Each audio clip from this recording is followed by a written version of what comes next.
जय हिंद। नमस्कार साथियों, कैसे हैं आप सभी। आई होप आप सभी अच्छे होंगे, स्वस्थ होंगे, मस्त होंगे। दोस्तों, आज के सेशन के माध्यम से हम जानने वाले इसरो से संबंधित कुछ महत्वपूर्ण प्रश्न। अगर आप भी सीयूटी यूजी के लिए इंटरेस्टेड देना चाहते हैं तो वहाँ पर जनरल टेस्ट में करंट अफेयर्स से क्वेश्चंस पूछे जाएंगे, है ना। और करंट चीज़ों में इसरो हमारा मोस्ट इंपॉर्टेंट टॉपिक है, क्योंकि इसने अभी चंद्रयान 3, आदित्य L1 जैसे कई मिशन को लॉन्च किया है। तो हमें इसके बारे में पढ़ के ही जाना होगा, क्योंकि यहाँ से क्वेश्चंस बनने की संभावना ज़्यादा है ना।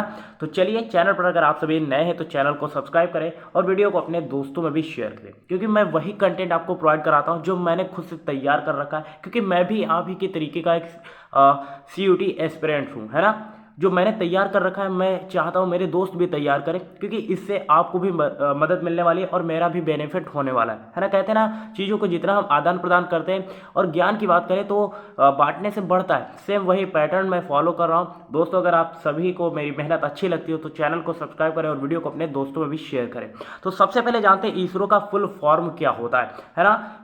क्या है फुल फॉर्म, हिंदी में, इंग्लिश में। अगर आप सभी को पता है तो कमेंट में बताते भी रहिएगा।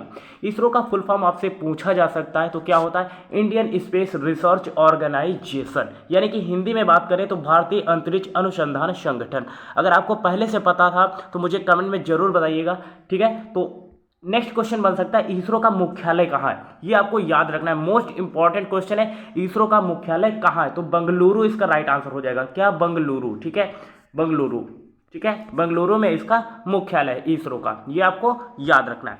उसके बाद नेक्स्ट क्वेश्चन है, इसरो की स्थापना कब हुई थी। Most important question, okay, most important question है कि इसरो की स्थापना कब हुई थी। तो इसरो की स्थापना कब हुई थी, 15 अगस्त।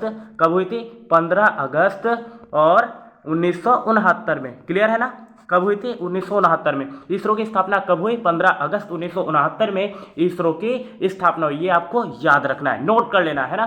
उसके बाद सेकंड क्वेश्चन दिया गया, इसरो के प्रथम अध्यक्ष कौन थे। या फिर आपसे ये भी क्वेश्चन पूछा जा सकता है कि इसरो के जनक किसे माना जाता है या किसे जाना जाता है। तो आपको याद रखना है, डॉक्टर विक्रम साराभाई, डॉक्टर विक्रम साराभाई, ठीक है। ये आपको याद रखना है, डॉक्टर विक्रम साराभाई, ठीक है। इन्हें इसरो का जनक भी या फिर ये इन्हें अध्यक्ष के रूप में भी जाना जाता है। आपको याद रखना है, नोट कर लेना है ना। अगर आपसे पूछा जाए कि इसरो के प्रथम अध्यक्ष कौन थे तो डॉक्टर विक्रम साराभाई आपको याद रखना है। और अगर आपसे ये क्वेश्चन पूछा जाए कि इसरो के प्रथम या फिर जनक के रूप में किसे जाना जाता है तो तब भी आपको डॉक्टर विक्रम साराभाई याद रखना है ना। उसके बाद नेक्स्ट क्वेश्चन दिया गया, चंद्रयान 3 कब लॉन्च किया गया और चंद्रयान है क्या। देखिए, चंद्रयान 3 आपको ये याद रखना है कब लॉन्च किया गया था, 14 जुलाई 2023 को। कब लॉन्च किया गया था, तो 14 जुलाई 2023 को ये लॉन्च किया गया था। आपको याद रखना है चंद्रयान 3 कब लॉन्च किया गया, 14 जुलाई 2023 को। देखिए, अगर आप इसे कमेंट में बार बार लिख के भेज रहे हैं तो इससे ये भी होगा, आपको दिमाग में छप जाएगा, याद भी हो जाएगा। तो कमेंट में इसका आंसर देते भी रहिएगा, अगर आपको पता है तब भी, और अगर नहीं पता है तो देख के आप आंसर देते रहिएगा। चंद्रयान 3 कब लॉन्च किया गया, 14 जुलाई 2023 को, है ना।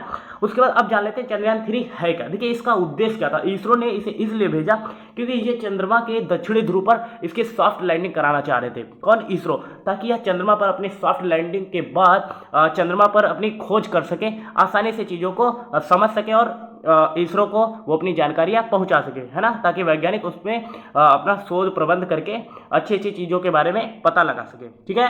उसके बाद सेकेंड है क्वेश्चन, आदित्य L1 कब लॉन्च किया गया। तो आदित्य L1 कब लॉन्च किया गया, आपको याद रखना है 2 सितंबर। कब, 2 सितंबर 2023 को आदित्य L1 को लॉन्च किया गया। अगर आपसे पूछा जाए आदित्य L1 कब लॉन्च किया गया तो 2 सितंबर 2023 को इसे लॉन्च किया गया। और अगर आपसे क्वेश्चन ये पूछ लिया जाए कि आदित्य L1 है क्या, इस मिशन का उद्देश्य क्या है, तो देखिए, इस मिशन को सूरज से संबंधित जानकारियों को एकत्रित करने के लिए भेजा गया और इसे ही आदित्य L1 मिशन कहते हैं, ठीक है। इसे सूर्य की वाह्यतम कक्षा में भेजा गया ताकि वहां पर वो सूरज से संबंधित जो इंपॉर्टेंट जानकारियां वो भारतीय वैज्ञानिकों को प्राप्त करवा सके, है ना। तो आज के लिए इतना। ये क्लास कैसी लगी आप मुझे कमेंट में बताइएगा। मिलते हैं नेक्स्ट अमेजिंग वीडियो के साथ, तब तक के लिए जय, नमस्कार। देखते रहिए SS लाइफस्टाइल।